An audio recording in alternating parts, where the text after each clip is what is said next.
Hello students, मैं doctor Gauri Bhatnagar Sanskrit tutorials में आपका स्वागत है। अभी तक आपने पंचरात्र में पढ़ा था कि दुर्योधन ने यज्ञ का आयोजन किया है, जिसके विषय में 3 ब्राह्मणों ने हमें सूचना दी, उसके विषय में काफ़ी कुछ बताया। अब जो है वो भीष्म, द्रोण इत्यादि दुर्योधन को यज्ञ करने के लिए और अन्य बातों के लिए उसकी प्रशंसा कर रहे हैं। इसका वर्णन है, देखें। भीष्म कहते हैं, एष दुर्योधन, यह दुर्योधन अब आप रूपे ग्रहणा समुश्रयं रण प्रीतवात यशो निपीतवान निषेव्य धर्मं सुकृतस्य भाजनम सा एव रूपेण चिरस्य शोभते। अर्थात रूप्य ग्रहणात समुच्छ्रयम अवाप्य, रूप्य ग्रहणात धन ग्रहण करने से समुच्छ्रयम वाप्य उन्नति को प्राप्त करके रण प्रियत्वात् अयशा निपीतवान, रण प्रियत्वात् युद्ध प्रिय होने के कारण अपयश को समाप्त किया था। अर्थात इस दुर्योधन ने धन ग्रहण करने से उन्नति को प्राप्त करके और युद्ध प्रिय होने के कारण अपने अपयश को समाप्त किया था। साहेब, वही है दुर्योधन, धर्मम निषेव्य, धर्म निषेव्य, धर्म का आचरण करके सुकृतस्य भाजनम, पुण्य का पात्र बनते हुए रूपेण चिरस्य शोभते, इस रूप से अर्थात इस प्रकार के आचरण करके बहुत समय तक शोभते, सुशोभित हो गया है, शोभा से युक्त हो गया है। अर्थात भीष्म पितामह ने कहा है कि इस दुर्योधन ने धन को ग्रहण किया, धन ग्रहण कर से उन्नति को प्राप्त किया, उन्नति धन ग्रहण करने से उन्नति को प्राप्त करके और युद्ध प्रिय, क्योंकि क्षत्रिय है तो क्षत्रिय युद्ध प्रिय होते हैं, तो युद्ध प्रिय होने के कारण अपयश को समाप्त किया था। वही है दुर्योधन अब धर्म का आचरण क्यों कर, क्योंकि वो यज्ञ कार्य में लग गया है, तो धर्म का आचरण करके सुकृत से भाजनम, पुण्य का पात्र बनकर रूपेण चिरस्य शोभते, इस रूप से बहुत समय तक शोभा को प्राप्त हो गया है।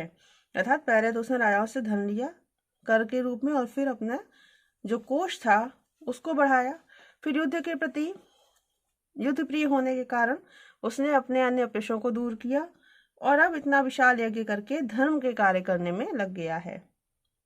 दुर्योधन कहता है, हृद श्रद्धो ही आत्मा बहति परितोषम गुरुजनो जगत विश्वस्तम में निवसति गुणो नष्टम यशा मृते प्राप्य स्वर्गो यदि कथयति एतन अनृतम परोक्षो न स्वर्गो बहुगुणम एवेश फलति। अब दुर्योधन कहता है ही, क्योंकि मैं आत्मा, मेरी आत्मा, मैं आत्मा निश्चित रूप से मेरी आत्मा अर्थात मेरा मन कृत श्रद्धा से युक्त हो गया है। गुरुजना परितोषम वहति, गुरुजन संतोष को प्राप्त हुए, गुरुजन में भीष्म द्रोण आदि जो बड़े लोग हैं, गुरुजन है, वो संतोष को प्राप्त हुए हैं। जगत विश्वस्तम, जगत संसार मुझे विश्वास करने लगा है। मैं गुणों,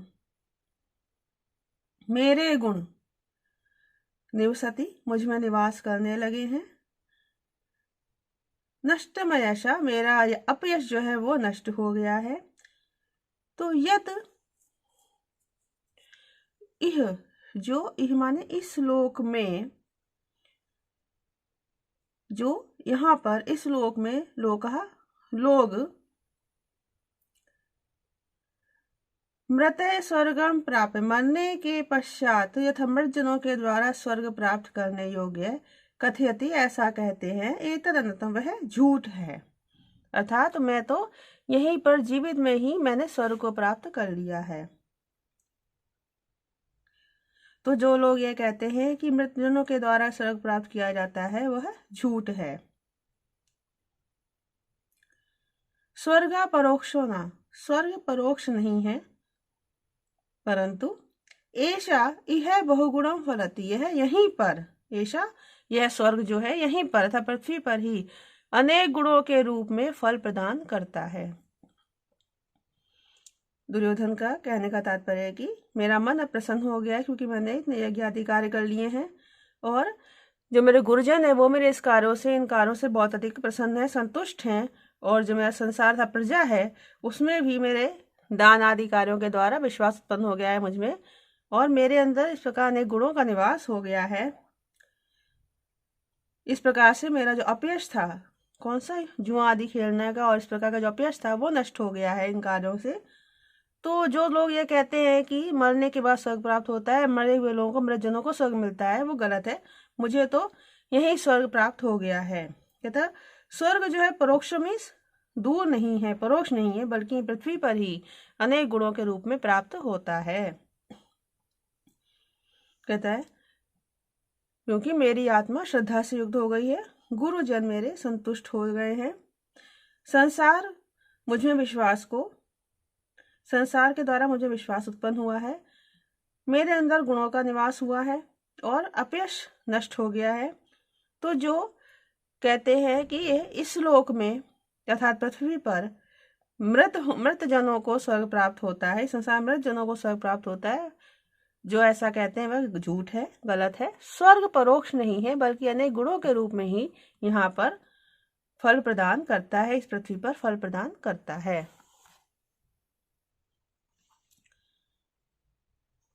कर्ण कहता है गांधारी माता अर्थात जिसकी माता गांधारी है। तो हे गांधारी माता अर्थात हे दुर्योधन, न्याय नगतम अर्थम अतिशय न्याय में भ्रमता कृतम। अभी कहता है कि न्याय अगतम अर्थम अतिशयता, न्याय पूर्वक प्राप्त हुए अर्थम धन को अतिशयता देते हुए न्याय में भवता कृतम, आपने न्यायपूर्ण कार्य ही किया था। न्यायपूर्ण जो तुमने धन प्राप्त किया था कर आदि के रूप में, तुमने न्यायपूर्ण धन, वो तुमने याचकों को और सबको देकर न्यायपूर्ण कार्य ही किया है। कुतः क्योंकि बाणाधीना क्षत्रियाणाम समृद्धि पुत्रापेक्षा वंचिते सन्निधाता विप्रोसंगे वित्तम आवर्ज्यम सर्वम राज्ञाम देयम चाप मात्रम सुतेभ्या। अब कर्ण कहता है कि क्षत्रियाणाम समृद्धि, क्षत्रियों की जो समृद्धि है, धन संपत्ति है, बाणाधीना बाण के अधीन होती है, पुत्रापेक्षी सन्निधाता वंशते, पुत्र की अपेक्षा वाले जो धन संचय करना क्षत्रिय है वो ठगा जाता है, अर्थात जो क्षत्रिय पुत्र के लिए धन संचय करता है वो ठगा जाता है। क्योंकि राजा को सर्वम वित्तम सारा धन विप्रोत्सर्गे ब्राह्मण की गोद में आवर्ज सौंप कर सुतेभ्य पुत्रों के लिए चाप मात्रम देय, धनुष मात्र ही देना चाहिए। मतलब कर्ण कह रहा है कि क्षत्रियों की जो समृद्धि है, क्षत्रियों के धन वो बाणों के अधीन होती, क्यों? युद्ध के द्वारा ही वो धन संपत्ति को एकत्रित करते हैं। तो क्षत्रियों की समृद्धि धन संपत्ति बाणों के अधीन होती है। पुत्रापेक्षी सन्निधाता वंचिते, पुत्र की अपेक्षा वाला जो धन संचय करने वाला क्षत्रिय वो ठगा जाता था। जो पुत्र के लिए धन संचय करता है ऐसा क्षत्रिय मानो ठगा ही जाता है। इसलिए राजा को सर्वम वित्तम सारा धन विप्रोत्सर्गे आव्रज, ब्राह्मण की गोद में देकर अर्थात ब्राह्मणों को दान देकर, सुतेभ्य चाप मात्रम देय, पुत्रों को धनुष मात्र ही देना चाहिए। शकुनी कहता है सम्यगाह गंगोप स्पर्शनाथ धौत कलमश अंगो राजा। अब शकुनी कहता है कि गंगोप स्पर्शनाथ, गंगा में स्नान करने से धौत कलमशा, धुले हुए पाप वाले अंगराज कर्ण ने सम्यगाह ठीक ही कहा है। कर्ण कहता है इक्ष्वाकु शर्याति रेयाति राम मांधातृ नाभाग नृग अम्बरीशा एते स कोशा पुरुषा स राष्ट्र नष्टा शरीरे ऋतुभि धरन्ते। अब कर्ण कई राजाओं के नाम लेता है, कहता है इक्ष्वाकु शर्याति ययाति राम मानधाता नाभाग नृग और अम्बरीश, एते पुरुषा, ये पुरुष ये लोग, सकोशा स राष्ट्रा शरीरे नष्टा, सकोशा खजाने कोश के और राष्ट्र के साथ ही, धन संपत्ति और राष्ट्र के साथ ही शरीरों से नष्ट हो गए। ऋतु भी धरनते, किंतु ऋतु भी यज्ञों के द्वारा धरनते जीवित हैं।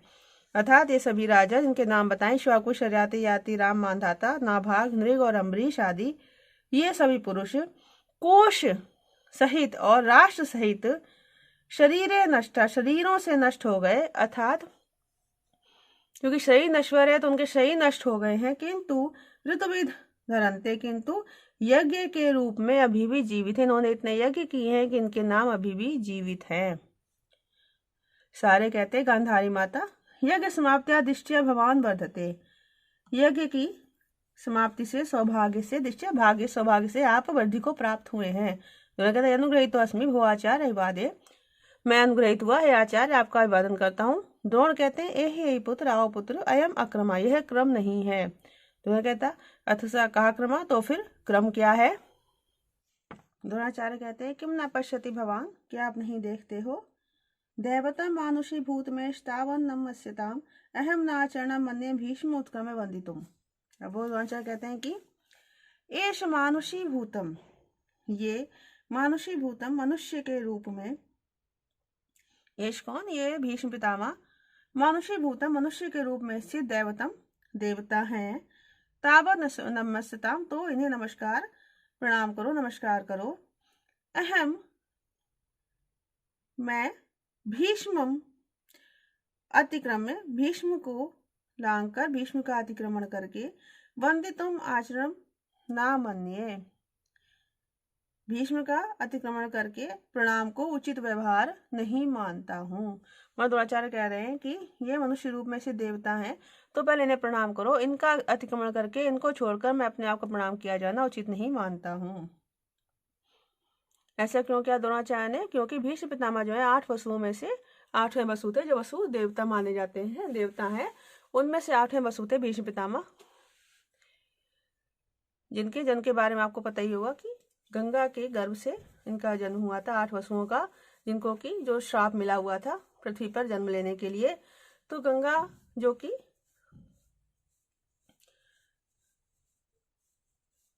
शांतनु की पत्नी थी, उन्होंने 8 वसुओं को जन्म दिया था। वसुओं ने उनको कहा था कि मैं किसी मनुष्य लोक की स्त्री के गर्भ से पैदा नहीं होना चाहते, इसलिए हम चाहते हैं कि आप हमें उत्पन्न करें। तो गंगा ने ये बात मान ली थी और फिर गंगा ने इनको पैदा उत्पन्न किया था। और गंगा शांतनु से ये वचन लिया था कि वो जो भी कार्य करेंगे उसमें वो उनको नहीं टोकेंगे। तो जब वो बच्चे जब ये पैदा हुए तो गंगा ने उनको जाके पीछे गंगा नदी में बहा दिया, क्योंकि उनके खाली पैदा होने का ही उनको श्राप मिला था, जन्म लेने का ही श्राप मिला था।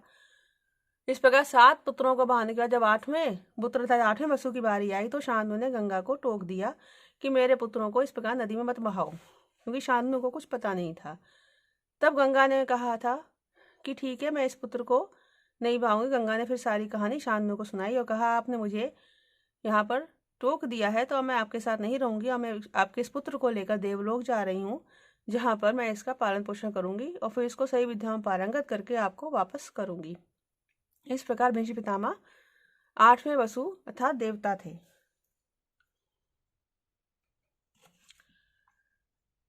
भीष्म पितामह कहते हैं माँ माँ भवान एवं, कहते नहीं नहीं ऐसा ना कहो, बहुभी कारण अपकृष्टो अहम भवता, अनेक कारणों से मैं आपसे अपकृष्टो में छोटा हूँ। कुतः क्योंकि अहम ही मात्रा जनितो भवान स्वयं ममायुधम वृत्तिर अपनव तव, द्विज भवान क्षत्रिय वंशजा वयम गुरु भवान शिष्य महत्रा वयम। भीष्म पितामह कहते हैं कि किन कारणों से आप मुझसे श्रेष्ठ हो, ये बता रहे हैं ही, क्योंकि अहम मात्रा जनिता, मैं माता से उत्पन्न हुआ हूँ, भगवान स्वयं आप स्वयं उत्पन्न हुए हैं। क्योंकि द्रोणाचार्य जो है द्रोण नामक एक पात्र से कहते हैं उत्पन्न हुए थे, इसलिए कह रहे हैं कि आप स्वयं उत्पन्न हुए हैं, इसलिए इनका नाम द्रोण पड़ा था। मम वृत्ति आयुधम तब तू अपनव, हमारी वृत्ति, मेरी वृत्ति क्या है, आयुधम ही शस्त्र है, क्योंकि वो क्षत्रिय हैं, तो कहते हैं हमारी वृत्ति, मेरी वृत्ति क्या है, आयुध तथा शस्त्र है, किंतु तब आपकी अभिनव स्नेह है, क्योंकि वो ब्राह्मण है। द्विजो भवान क्षत्रिय वंशजा, अब कहते भवान द्विजा, आप ब्राह्मण हैं, वयम क्षत्रिय वंशज, हम क्षत्रिय हैं, क्षत्रिय वंश में उत्पन्न हुए हैं, क्षत्रिय वंशज हैं। गुरु वयम, आप गुरु हैं, शिष्य वयम कहते भगवान गुरु, आप गुरु हैं, वयम शिष्य मैत्रा, और हम शिष्यों में श्रेष्ठ हैं, इसलिए आप हमसे श्रेष्ठ हैं। ये क्योंकि मैं माता से उत्पन्न हुआ हूँ, आप स्वयं उत्पन्न हुए हैं। मेरी वृत्ति शस्त्र है और आपकी स्नेह है, क्योंकि वो ब्राह्मण है। भगवान द्विजा, आप ब्राह्मण हैं, और वयम क्षत्रिय वंशजा, हम क्षत्रिय वंशज हैं। भगवान गुरु, आप गुरु हैं, वयम शिष्य मैत्र, और हम शिष्यों में महत्तर में श्रेष्ठ हैं। द्रोणाचार्य कहते हैं, ना सहते मात्मनो ही आत्मन उपस्तोतुम यही पुत्र विवाद से माम। अब कहते हैं कि निश्चित रूप से महात्मा लोग अपना उपस्तोतम, अपनी प्रशंसा नहीं चाहते हैं। तो कहते हैं, आओ पुत्र मेरा अभिवादन करो। दुर्योधन कहता है, आचार्य बात है, मैं अभिवादन करता हूँ। द्रोणाचार्य, आओ पुत्र। एवमेव अभ्रत स्नानेषु खेदम आपनुहि। इस प्रकार से अभ्रत स्नान, यज्ञ के अंत में होने वाले स्नान कार्यों में खेद को प्राप्त करो, कष्ट को प्राप्त करो, अर्थात हमेशा यज्ञ आदि कार्य करते रहो। दुर्योधन कहते हैं, अनुग्रहितों से मैं अनुग्रहित हुआ। पितामह विवाद है, हे पितामह मैं आपका अभिवादन करता हूँ। भीष्म कहते हैं, हे पौत्र, आओ पौत्र, एमेव ते बुद्धि प्रशमनम भवतु। इसी प्रकार तुम्हारी बुद्धि शांति को प्राप्त करे। दुर्योधन कहते हैं, अनुग्रहितो अस्मि, अनुग्रहित हुआ। मातो लयवादे है, मामा मैं आपका अभिवादन करता हूँ। शकुनि कहता, वत्स पुत्र, एवमेव क्रतुं सर्वान् समानीयाप्त दक्षिणा राजसूय नृपान् जित्वा जरासंधिवान है। अब शकुनि क्या कहता है कि एवमेव, इसी प्रकार, आप्त दक्षिणान, दी गई दक्षिणा वाले, सर्वान क्रतुं, सारे यज्ञों को समानीय संपन्न करके, राजसूय यज्ञ में जरासंध इव नृपान जित्वा, जरासंध के समान राजाओं को जीतकर आने लाओ। अब यहाँ शकुनि जो है, शकुनि की जो धूर्तता है पता चलती है कि वो कहता है, इसी प्रकार दी गई दक्षिणा सारे यज्ञ को भली प्रकार संपन्न कर लो। उसके बाद संपन्न करके राजसूय यज्ञ में जरासंध के समान राजाओं को जीत कर लाओ। राजसूय क्या होता था? राजसूय विशाल यज्ञ होता था जिसका चक्रवर्ती राजा करते थे, और इसलिए करते थे कि जिससे कि यह पता चले कि उनका जो राज तिलक है वो बिना किसी विरोध के हो रहा है। इस यज्ञ राजसूय करने के बाद चक्रवर्ती राजा सम्राट कहलाते थे। और जो जरासंध था उसने राजसूय किया था और समस्त राजाओं को जीत कर उसने अपने कारागार में बंदी बना लिया था। तो इस प्रकार शकुनि कहता है कि तुम भी शकुनि उसी जरासंध की तरह राजसूय यज्ञ करो और सभी राजाओं को जीत कर लाओ, जरासंध की तरह राजाओं को जीत कर लाओ।